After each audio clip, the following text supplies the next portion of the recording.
Welcome, everyone, to our first event in the 2023 Experience Columbia Summer Program. This summer's program is truly unique to Columbia.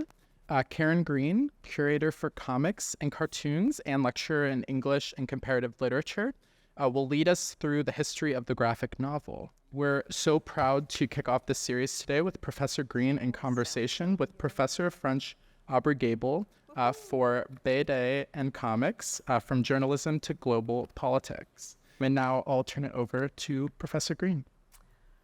Thank you, Brett. And thank you to the School of Professional Studies for setting all this up. That's been quite overwhelming. So, Aubrey, I reached out to you first, I think, because somebody said there's somebody in the French department who's doing comics. Oh, gosh, I have to talk to her. And we've been able to collaborate on some things, and you brought your class. She did a fantastic class in French called Politics, Violence, and the Graphic Novel. Yeah. And we were both at the Angoulême Festival this year. Indeed we were. Which was exciting. And we should say, just to start it off, that we've envisioned today as more of a conversation oriented around a number of images that have to do with the history of the bande dessinée and a little bit about the history of the graphic novel in French language instances. And we thought we would chat about some things that we find interesting. Yeah. But Aubrey thought we should start with an icebreaker. They're back. There we go. She thought we should start with an icebreaker. So 7 or 8 years ago, I started a project where, because I meet so many artists, I thought I would start a sketchbook that they could draw in. And I decided I would do a theme sketchbook. And because Alice in Wonderland is a book, and Through the Looking Glass are books that have been very important to me since I was very young, I thought, this is great. Everybody knows the Alice books. There's a gajillion characters, so there'll be lots of variety. So I'm on volume 4 now, and I've got people from all around the world, but these are some Americans and some French, although I did sneak in a Franco-Belgian. And I'm wondering, can people, tell? Can you tell which is French and which is American?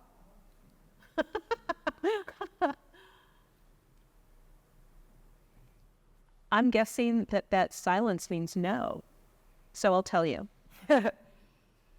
Going across the top. Pardon? So the one in the bottom right, that's French. Definitely. The left is American. Yes. And I got that. Then that was fair. The one with the 3 Alices? The one that says a smile in the dark in English. No, that's French. Yeah, pretty good. Absolutely. Pretty good. Yeah. So, French, Catherine Maurice, who is an extraordinary woman and artist and survivor, I guess you call her survivor of the Charlie Hebdo massacre because she didn't get to work on time. Charles Burns, who normally does very eerie black and white feathered art, so it's fun to see him in pencil. Dominique Bertaille, who does a lot of blue wash, and if you follow him on Instagram, you'll see sometimes live time-lapse of him doing these blue washes. Colleen Duran, who lately has been doing a lot of graphic novel adaptations of Neil Gaiman work. Francois Schwieten, or Schouten, depending on whether you're Franco or Belgian, who is the artist of the amazing Obscure Cities series that I've loved since the 1980s. Frank Miller, Batman: The Dark Knight Returns, 300, Sin City, I don't know, other stuff. Bill Sienkiewicz. He actually reworked this for me. It was amazing. Sabrina Jones, who's a great political activist cartoonist, and Tanetok, who I mostly knew from Instagram, but I met in Angoulême in 2022. So 4 French, 5 American. Yes. Can you say something more about the Cheshire Cat? Wow, that's crazy. Is this like about This one? The second one? The Charles Burns one? Yeah. Charles Burns' work is disturbing.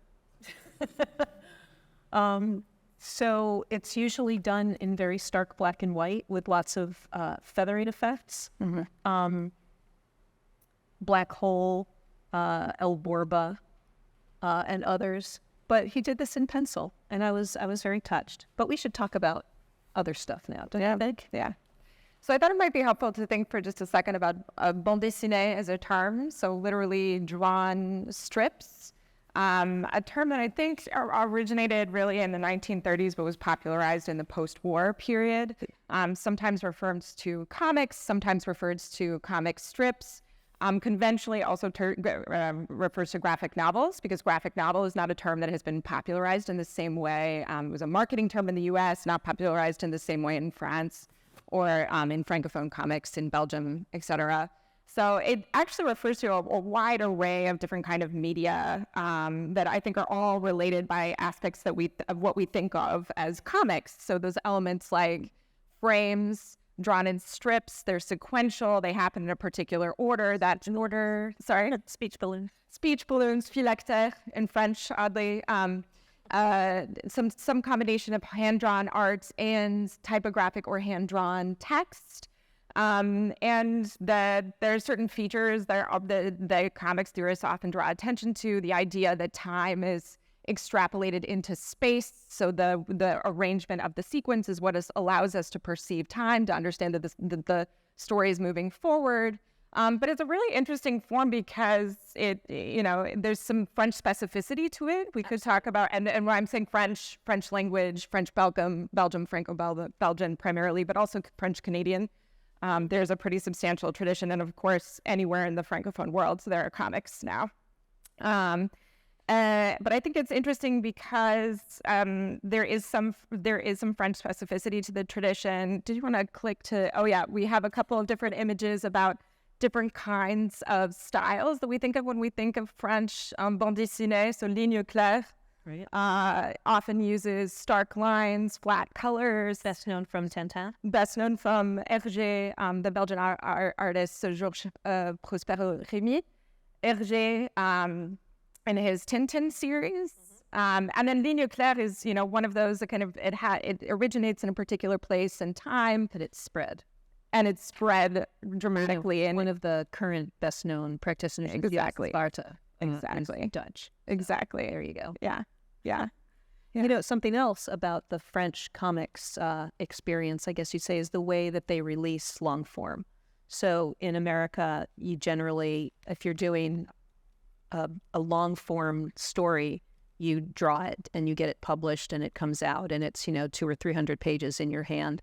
In France, they release what they call albums, and they're larger usually, and they're maybe 60, 70 pages tops, and you get a series of albums that come out. So in a way, it's actually financially brilliant for the cartoonist because they're getting a little money throughout the entire process of creating this long form story.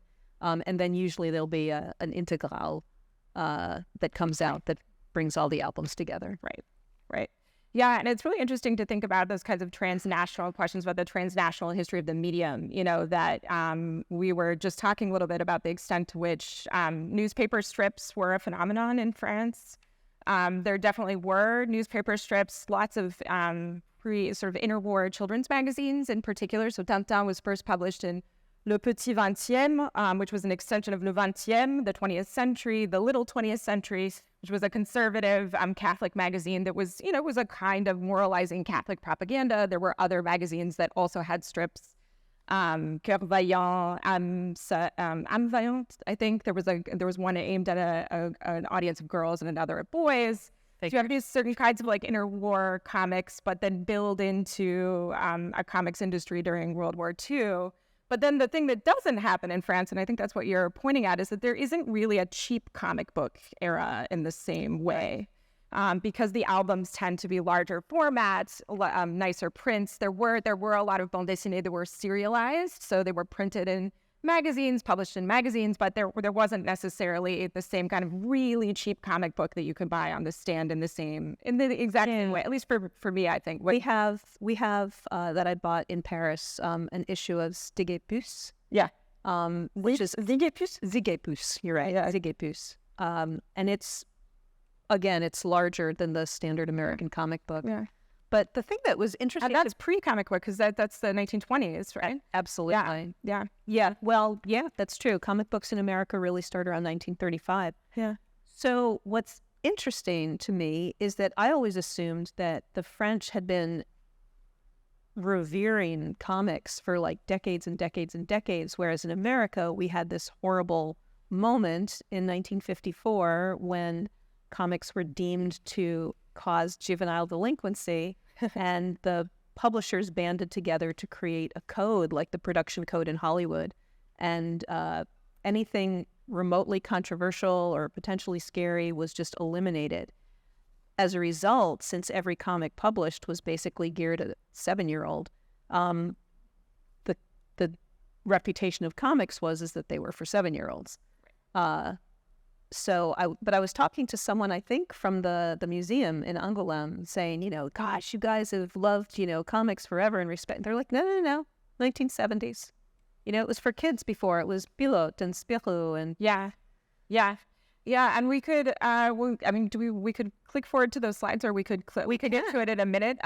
So there's different kinds of let's just click back and we'll talk about them as we see them. So there were comics. They rely on earlier forms of children's magazines, earlier forms of magazines. So towards the end of the 19th century, you have lots of illustrated magazines, and some of the very earliest comics are published in that format. So Illustration started around the 1840s, I think, and one of the earliest examples of anything that could qualify as a comic came out in 1845 in Illustration, in that particular medium. And then you have the different kinds of illustrated magazines that are sort of similar to the Anglophone tradition, different kinds of illustrated news, some that are targeted at children, some that are targeted at different kinds of non-literate audiences. And it's interesting to see what does and doesn't appear there, because, for instance, I've never been able to find any sort of French equivalent to the illustrated police news. And these are really grotesque, very, very gory sorts of magazines that would represent things like Jack the Ripper, right? And so there was a version of illustrated police news in London, New York, Boston, and this was an incredibly popular kind of magazine, right? Because it's kind of gory and salacious, and that's what brought people in. But as far as I know, there's not really a French equivalent. There are certain kinds of illustrated news, but not that particular sort of brand, not that particular niche genre. But what were we talking about? Let's talk about Calvo for a moment. So the interesting thing about Calvo, there's many interesting things about Calvo, one of which is that his original art looks exactly like it looks on the page. I've never seen anything so perfect and beautiful in my life. The other thing is that Walt Disney contacted Calvo because the wolf on the cover of this looked a little bit too much like his wolf from, I can't even remember from which one. Big Bad Wolf, I guess. Yeah. Maybe Big Bad Wolf, I don't know. So Calvo did in fact change the snout of the wolf, but Disney also contacted him and offered him a job. And Calvo asked how much, and when Disney told him, he's like, why would I take a pay cut to work for you? But he did this book, La Bête est morte. I'm always checking my French with her. The Beast is Dead. The Beast is Dead during the war. So this is The Beast is Dead, the World War among the animals. And it comes out in 46, though, right? Just immediately after, because comes out censorship. He does it in 44 to 45, right? And it comes out. It comes out in 45. Oh, does it? Yeah. So this is a sort of comic that people like Art Spiegelman come across, and suddenly they have this amazing idea that maybe they could do a story about animals in wartime as well. Calvo didn't necessarily get quite as metaphorical as Spiegelman does. Spiegelman's making a very strong statement with the Jews as mice, the Nazis as cats, and the Poles as pigs. The wolf is supposed to be Hitler, right? And then Goebbels is a pig, and Joseph Goebbels is a pig. So there is an allegory, but one of the things that's amazing about Art Spiegelman is that he's constantly disrupting his own allegory, right? He's playing with the extent to which you can really take this animal allegory as something that's functional throughout the entire volume, and drawing attention to it as a structure for thinking about narrating this particular point in time. And then, of course, that is a familial testimony, right? Absolutely. Which this doesn't have, but clearly, is an inspiration for someone like Art Spiegelman. And Art had a lot of exposure to French comics because of his wife, Françoise Mouly, who is now the director at the New Yorker, and she created the publishing house Toon Books, which is comics for young children. And she was an editor of Raw. You know, she was basically kind of his shepherd, manager, and muse, and she introduced him to everybody in France.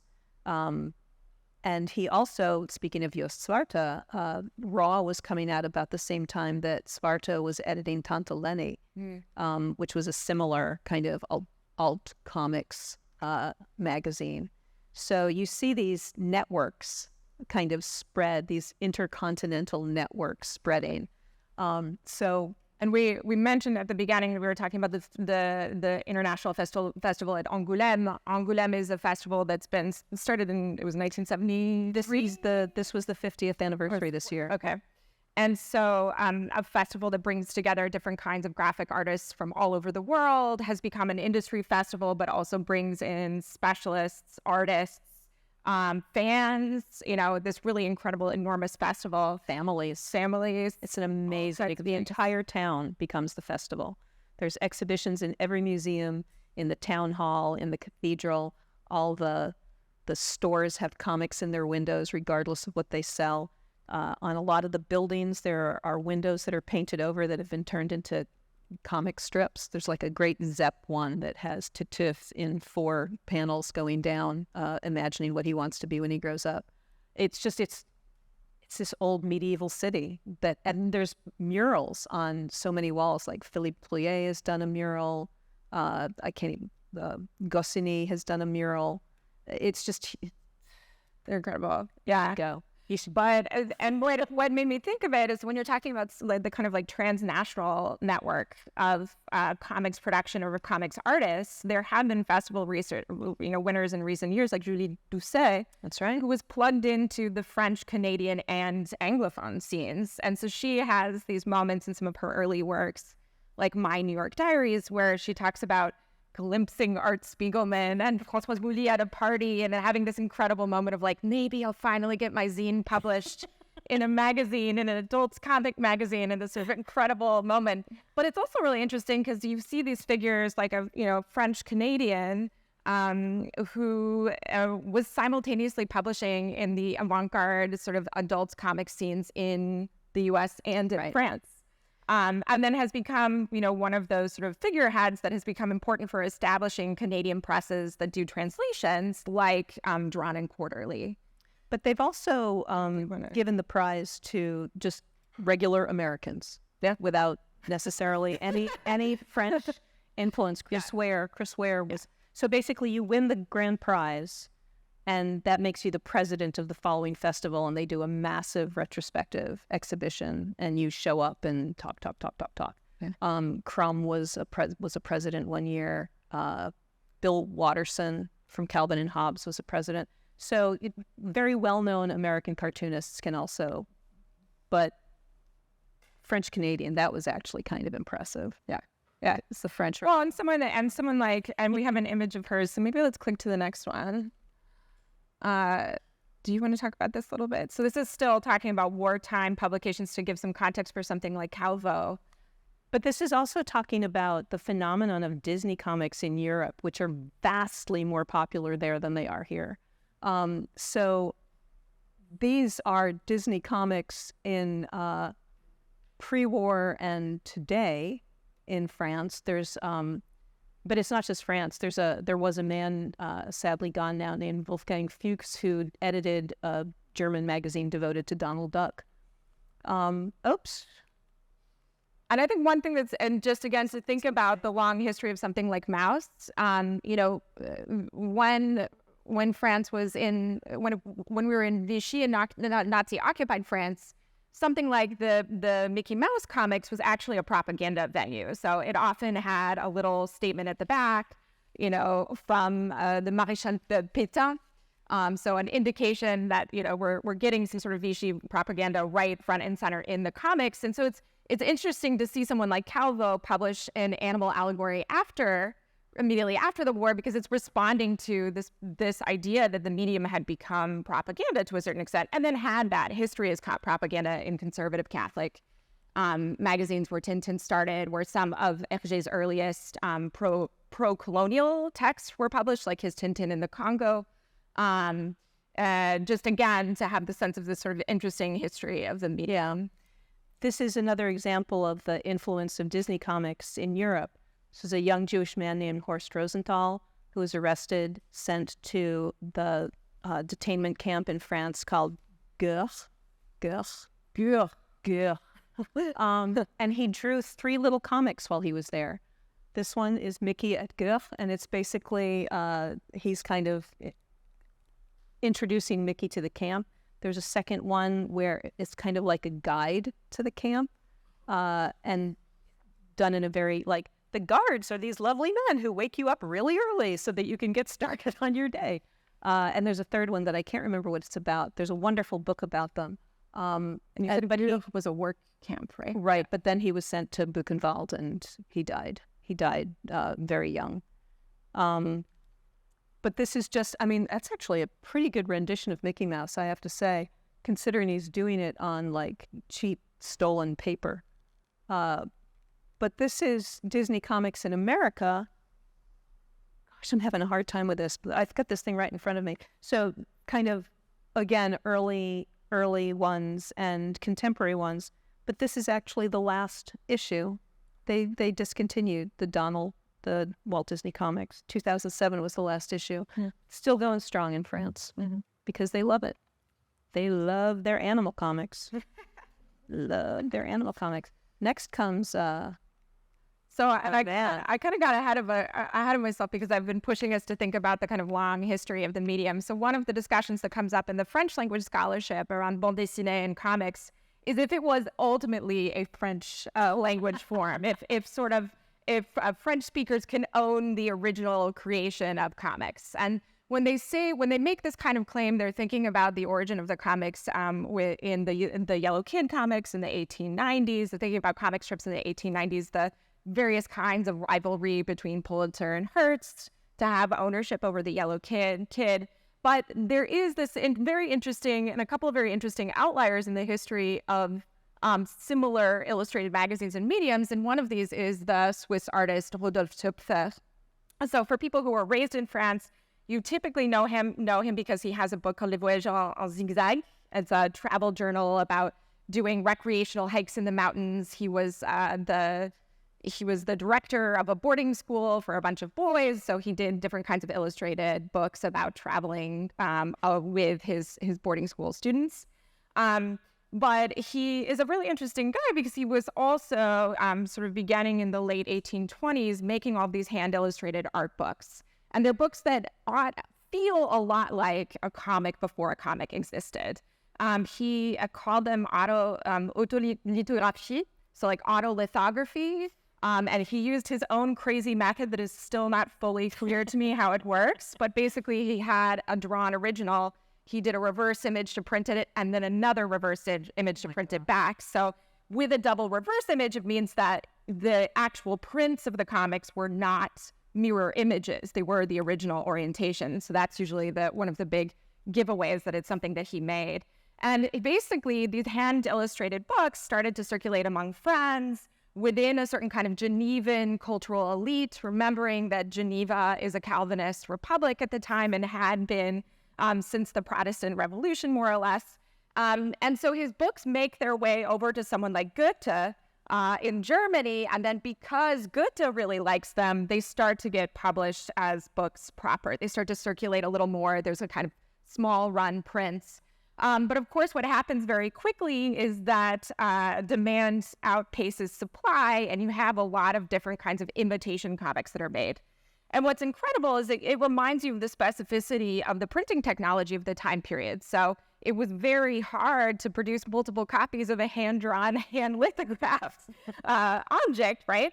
So basically what they had is there were very quickly pirated editions by a press that did pirated artistry. So someone went through and tried to recopy all of the images throughout one of his books called Les Amours de Monsieur Vieux-Bois, literally the love of Mr. Oldwood. Les histoires. Yeah. Of old Woody something like that, but it gets translated into English as The Adventures of Obadiah Oldbuck, and it's still, again, not fully clear to me how you end up with that. And it's published for the first time in English in the UK. So it's published in French in 1837. Yeah. It's published in the UK in 1841, and then it comes to New York. Yeah. And there was a humor magazine called Brother Jonathan. We have a long history of humor magazines in this country, and they published it. But this is the English edition, and this is we have it in rare books. And the thing that's kind of lovely about this book, is that it's still very funny. Monsieur Villebois has fallen in love and is spurned, and so he keeps on devising ways to kill himself, and he keeps failing. My favorite one is when he ties himself to a chair to starve to death, and then the mice come and they eat away the rope, so he's free. Yeah, and it's a parody of romanticism at the time. It's meant to be like he's so spurned and has such an intense, unrequited love that he's constantly trying to commit suicide in sort of silly ways where he's not really going to die. And every time he changes his underwear. Yes. The next panel after his failure is he then changes his underwear. Yeah. And you can see here in the ones in this, so this is the UK version that we have the image from Rare Books. This is another image because it's, again, because it was redrawn. The frontispiece here, we think that was maybe drawn by Robert Thackeray, William Thackeray's brother, a caricaturist of the time. So the artwork is a weird amalgam of something that looks like his original artwork that was copied by someone else, other stuff that was added in by artists that were uncredited, and then was recopied and republished in Brother Jonathan. I think we have an image on the next page. It's like a game of telephone. Yeah, it totally is. And it's interesting because they're really definitive tells for someone like Töpfer, how you can tell that it's his artistry. He loves these squiggly lines. He often has wavering frame lines. So meaning that his frames aren't straight because he was doing it by hand. And in fact, he had poor eyesight, unbelievably. And so had trouble seeing what he was drawing. So there's a kind of unfinished element to it. And then here's the Brother Jonathan. But you can see this is a reprint from 2007 of his original artistry. And then this is the Rare Books copy. And you can kind of see these sort of slight differences across the imagery that are really interesting. You can find PDFs online. Oh, yeah. With translations underneath. Yeah, it's worth reading. Gallica, if you're familiar with that archive, has a really good array of Töpfer works because this is not the only one that he made. In fact, yeah. And I just wanted to point out that another reason that someone like Töpfer is interesting because he had one of the earliest, what might be an example of a comic strip that was published in 1845 in Illustration called Histoire de Monsieur Cryptogramme. It's a very timely and troubling text called History of Mr. Cryptogram that is about a man. It's the kind of reverse of the original narrative, a man who's fleeing his lover because he's so afraid of her, but he flees into Algeria. And in fact, the text was being written and comes out around the time that France is colonizing Algeria. So it has a very kind of pointed historical resonance, even though it's meant to be just a sort of open-ended comical narrative. But as somebody who teaches how to read comics, it's fascinating to me to look at his work. Yeah. Because he's doing things that are not getting done in America for decades and decades. Totally. I love this page with such a passion. They're toasting, right? So first they're toasting to their health and also to health and liberty, then to equality, and then to fraternity. And it's like these are all the toasts going on until you can't even read what they're toasting to. They are very salutary gentlemen.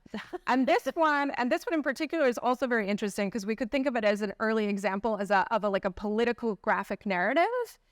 He published it under a pseudonym, Simon de Nantois. So he was afraid he was going to get in trouble. He published it under a pseudonym. It's meant to be a screed of a Republican activist of the time period. And so the whole narrative is about how bumbling this Republican activist is. So he's in cahoots with the Carbonari, and so he's constantly drinking with them. And that's the kind of scene that you have here of this like infinite repetition of the frames because it's supposed to demonstrate how corrupt the Republican activists of the time were. which is incredible because, of course, he's writing in Geneva, and Geneva is already a republic, but it's a more of an aristocratic republic, and he was against having it become more of a popular republic in the advance of the year of 1848, where you have revolutions across the world and across Western Europe. And then just one other, this is just to say that he's an early instance of someone who does comics theory in comics form. And so who also published this text, which is all about the different ways of interpreting faces and how faces are meant to be producing a certain kind of morality, and his kind of particular comics theory. Speaking of politics, France has an extraordinary history of incredibly biting political satire. They pull no punches and have sometimes paid the price for that. Yeah. But this is kind of an historical progression from an early comic, Harakiri, to Harakiri Hebdo Weekly, and then Charlie Hebdo, which is the more well-known today to most people because of the massacre that happened there several years ago. But you can see that they are, I'm a celebrity, leave me alone, right? This is the name of that reality show. Yeah, and so it's interesting to contextualize a little bit. So something like Harakiri is coming, and then I think starts in 1960. Charlie Hebdo is because Harakiri gets censored, and then they have to produce a new one. So that starts in 1970. But it's the moment of France in the 1960s, right? In the lead up, there's going to be the beginning of the Algerian War around the same time, and also a moment of a kind of radical culture of contestation, of rejection, that we'll see at its apex with something like the May 68 student worker revolution, which effectively shuts down the country. And the president at the time, President de Gaulle, flees France for a period of time. And there are a couple of days, no factories are open. There are massive student worker strikes. And in fact, we can't find the president for a good 48 hours. And that's where the Charlie of Charlie Hebdo comes from. Exactly. Yeah. Charles de Gaulle. Yeah. And so it's really interesting because you see this kind of culture of contestation. Here, this is supposed to be a joke about the students and the police making peace after there were police repressions of some of the student protests. So it's a very dark humor. We have a joke about Vietnam, and then a desacralizing of the church, of the Pope, of the president. What's really fascinating to me about the Harakiri cover that Aubrey chose is that it seems like a direct inspiration. Again, we're going back to Art Spiegelman. There was a famous New Yorker cover that he did during the times of the Crown Heights riots between the African-American and Hasidic populations. And he did a Valentine's Day cover for the New Yorker in which he showed a Hasidic man and a black woman embracing in almost exactly the same positions as this. It's really, I'm surprised that I didn't include it. In America, we do have both satire and political comics, but Spy doesn't scratch as deep as Charlie Hebdo or its predecessors. I don't know if you know, that's referencing a Janet Jackson cover of Rolling Stone from roughly the same time, where she was naked and just had somebody holding her from behind. But World War III Illustrated is not a satire. It's deep, angry political comics. It was founded in 1980 in the wake of Reagan's election, when its founders, Seth Bachman and Peter Cooper, were pretty sure that World War III was just around the corner.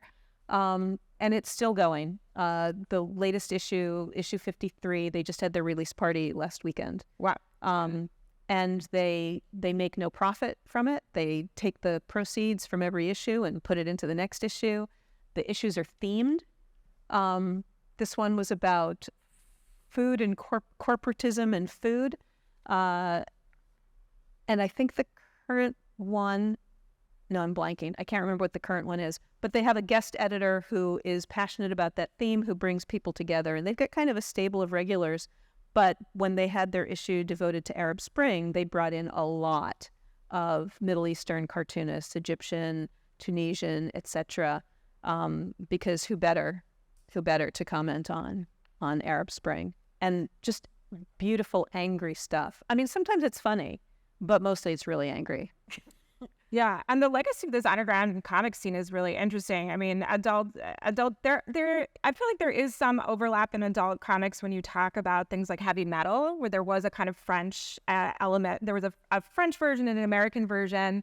There's a mixture of science fiction, different kinds of adaptations in a kind of metal goth, hyper realist sometimes. All different kinds of styles. All different kinds. I subscribed to heavy metal back in the 1980s. Yeah. That's what got me into French comics. Yeah. And when I tell that to people nowadays, especially if they're men, they're like, really? Like, really? And it's like, that's a lad magazine, isn't it? But no, I loved it. And the one that I loved best was an Italian comic called Ranxerox, which was a dystopian future featuring an android and his 13-year-old junkie prostitute girlfriend. As you do. And you get artists like Möbius, who becomes really famous through this particular venue.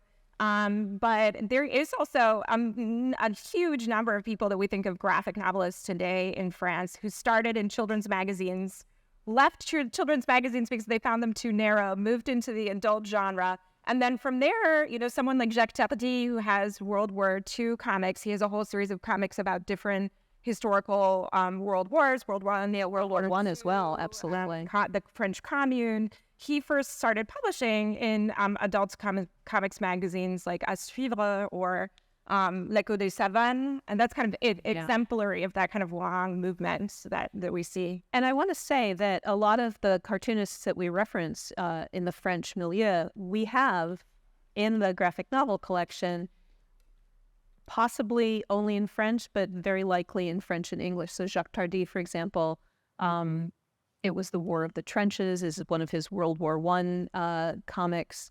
That's like the story of his grandfather, and then the World War II comics are the story of his father. We have them in both French and English, so you don't have to feel excluded if you don't read French. Yeah.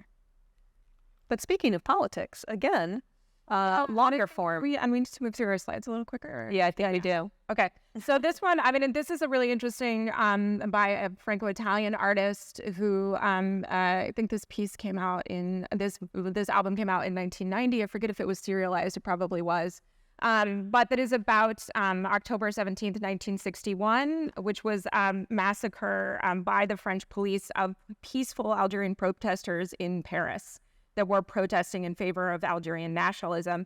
And it is an element, a history in the Algerian War that has only recently been given a lot of attention and also been acknowledged by the French state. The Algerian War has only been called a war since 1999. Before that, it was called the events in Algeria. So there's been a certain kind of delayed state recognition of certain kinds of violence that were enacted by the state on populations that were against the war at the time. And this is one of those events that really existed for a long time as a shadow archive. So where you see there's a scholar at UCLA, Leah Brosgol, who talks a little bit about how there were certain kinds of cultural media, youth-oriented novels, films, graphic novels, etc., that for a long time that was the only place where you read about this particular massacre because it was silenced and the archives weren't released until 2011, I think. And that kind of topic is also addressed in America. This is a book that just came out. Well, it was supposed to come out at the same time as the 50th anniversary of the massacre. Durf is a Ohio-born cartoonist. He was a journalism major. He did political cartoons for the Ohio State Lantern. His first big break graphic novel was something called My Friend Dahmer. He went to high school with Jeffrey Dahmer, and he does a lot of research about Dahmer's background to present it. And this he spent years on, spending days, weeks in all of the Kent State archives, both at Kent State and at Yale, to absolutely lay out exactly who was to blame, like the roles of the mayor of the town, the roles of the governor, the roles of the police chief, and who the students were. It's incredibly powerful, and it's won a lot of awards. Yeah. And an example of something like what's called in France, BD reportage, like a graphic reporting that has increasingly become a genre where you see in-depth journalism that is happening in comics form. I think we're actually running out of time. So we did want to hit, should we mention our touchstone or no? we're just gonna go real fast and tell you what these slides are about. This is getting ahead of us. I know. Persepolis, incredibly influential. It was one of the 3 graphic novels that were in this university's library in 2005 because Edward Said assigned it to his students. This is more about and just to pause, so it's about the Iranian Revolution. It's about a conservative revolution. It's written from the perspective of a child and gives a certain kind of child. It was an autobiography, a memoir about the events. Well, I mean, so we don't know what it is. Yeah. This is actually a comparison of cartoonists in each country who break off and form their own publishing house in order to have more freedom. In France, it was all of these amazing alternative cartoonists. You see Jean-Christophe Menu, Louis Trondheim, David Bay. These guys are legends. In America, the look of the rebel independent cartoonist is a little different. These are the people who defected from Marvel Comics to form Image, which was all creator-owned. They were tired of having to play with the characters in somebody else's sandbox. Oh gosh, we were going to talk about Ubapo, which is the comics version of Ulipo, which is the literary version of unbelievable experimentation, best known from Georges Perec's novel written entirely without the letter E. Yeah. So, and Ulipo started because they wanted to come up with different kinds of literary forms. It was kind of a late generation avant-garde, or they didn't like the avant-garde. And they were experimenting with what they understood to be different kinds of literary structures. So what we talk about sometimes today is constraints. So writing a novel without the letter E, this is supposed to be a book where you can read a sonnet in a permutation of 10 by 10. So each line is a line of a sonnet that is interchangeable with another 10 poems of a line that would be different. So in theory, 100 billion thousand poems, I think is the title in English. But they're a couple of generations later in the 1990s, you have Ubapo that picks up on this idea of a constraint and transposes it into the comics form. So you see the repetition of a single image with lots of different kinds of text and lots of experimentation. And this game, Screwbobble, which is basically kind of a French version of Five Card Nancy, which is a game that Scott McCloud invented where you just pull 5 random panels of the comic strip Nancy and you see if you can form a narrative out of them. Wow, that reminds me of Joe Brainerd's Nancy. Exactly. Oh, yeah, absolutely. Nancy is important in comics. And this is just to say that some of these forms have had certain kinds of transnational uptake. So Joe Brainerd was a poet in the New York School who wrote a book that was called I Remember, and it's a list of different things that he remembers from his childhood, different brands, etc.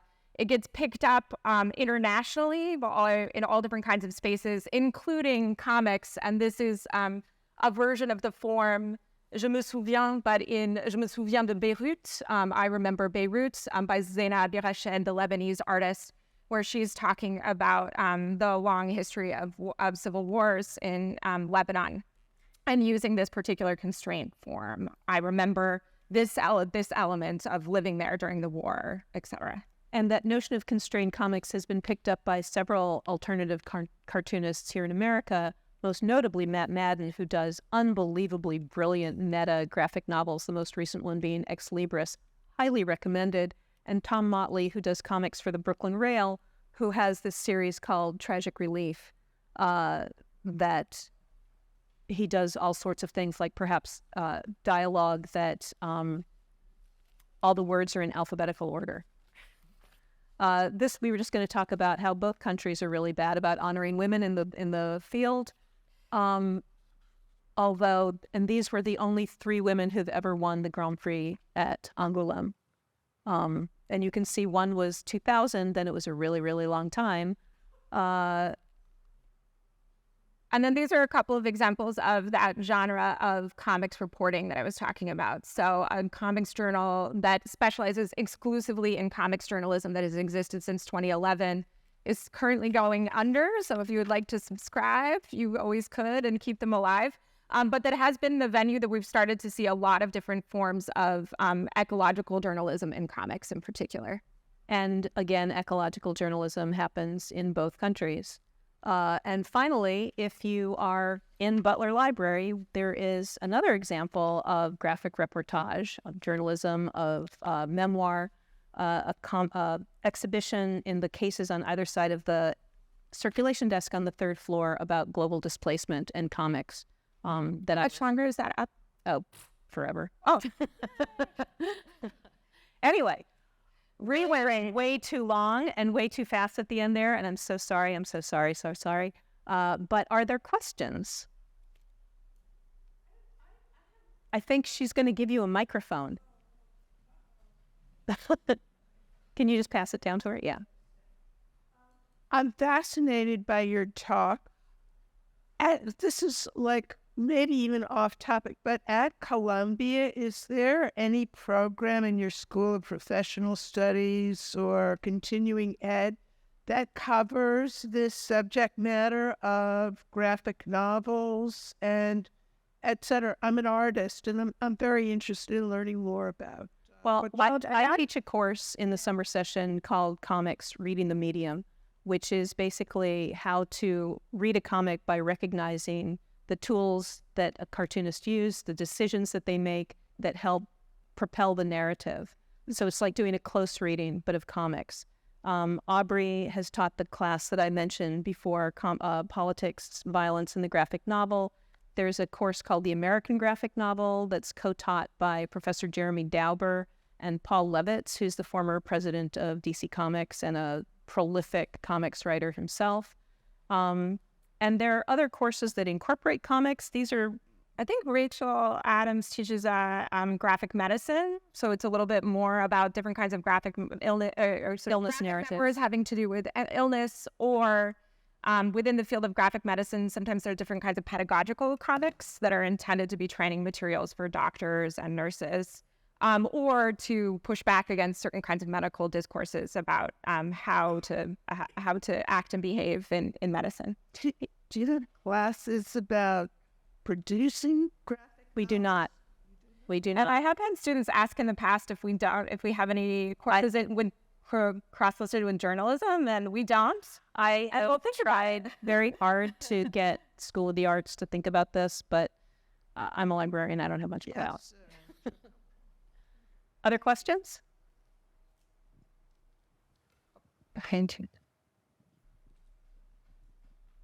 Just curious.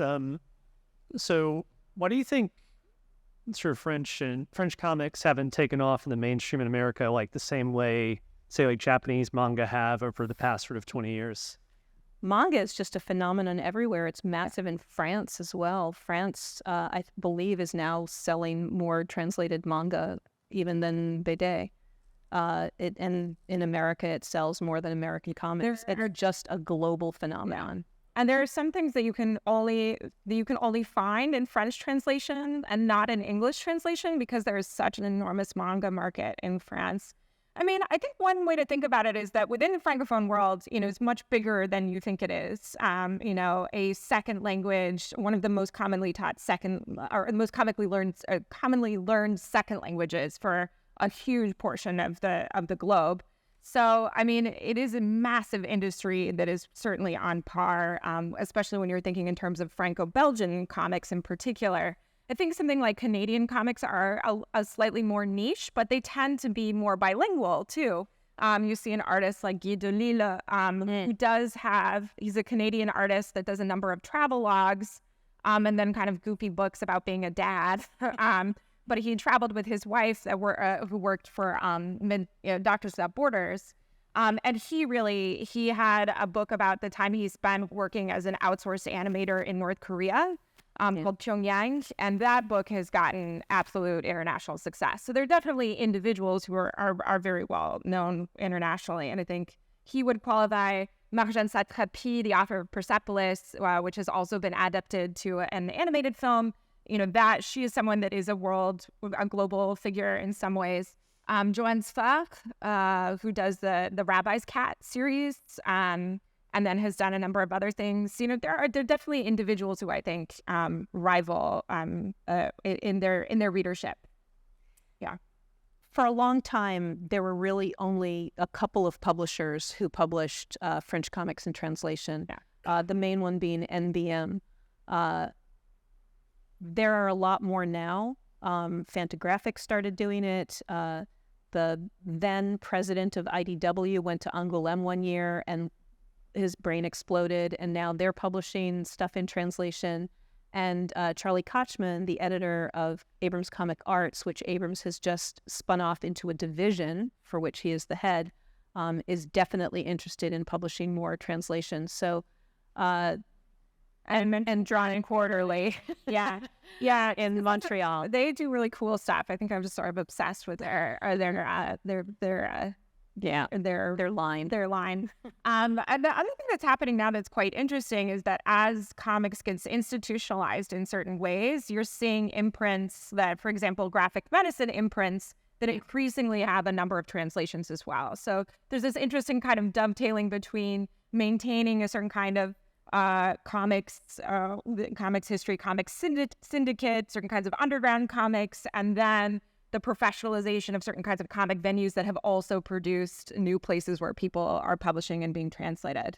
So I have an article coming out about different abortion and reproductive health comics, and a great majority of those have been translated. I mean, there's a lot of translated, but there's a surprising amount of overlap in the kinds of interests and historical representations. And speaking of graphic medicine, Penn State University Press now has its own monographic series, Graphic Mundi, which is devoted to graphic medicine. That was exactly what I was thinking of. Yeah. And speaking of politics, there are publishers like Street Noise, which does books that are very much kind of the social justice moment, run by an amazing woman named Liz Francis. There was a question in the back. You had a question, right? Yeah.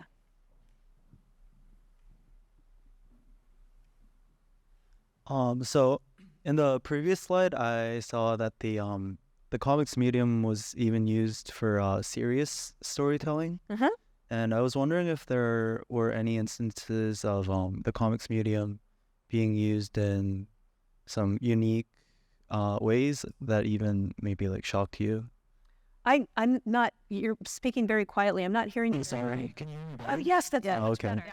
Yeah. So in the previous slide, I saw that the comics medium was even used in serious storytelling, and I was wondering if there were any instances that you found the comics medium being used in another unique way, since comics are usually related to fun or laughter. Oh no. I mean, the word comics is very, very deceptive, and it comes out of comic strip, the newspaper strips. The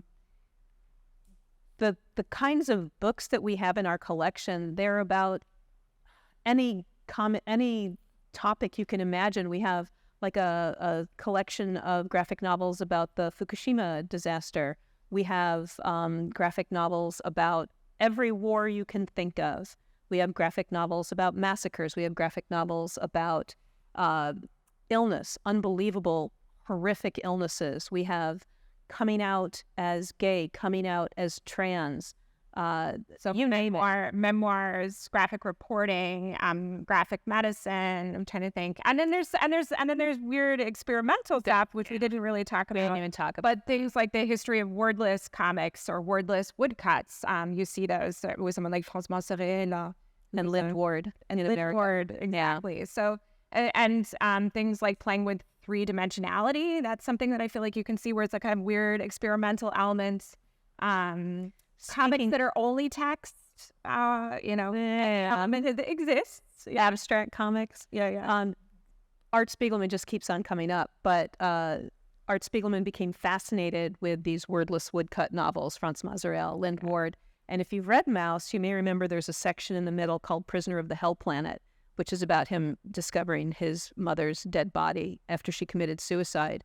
And that was something that he drew while he was immersed in these wordless woodcut novels. And that's why it looks the way it does. It's drawn completely differently from the rest of the book. And we had an image up front that we didn't talk a lot about it, but that there's a kind of expressionist element in some of those early examples. So they're very stark, very high contrast, even kind of hard to look at. I taught some Montserrat in a class the last time I taught this class, and a PDF of those comics is intense. It is a visual experience, right? But lots of play with light and dark and with like sort of extreme full-on woodcut inking. Yeah. And somebody like Peter Cooper has done a lot of wordless graphic novels. And my favorite, I think, being The System, which he did back when he was still doing all of his comics, stenciled spray paint. So it has a very distinctive visual life. He had to stop doing that because it was killing him.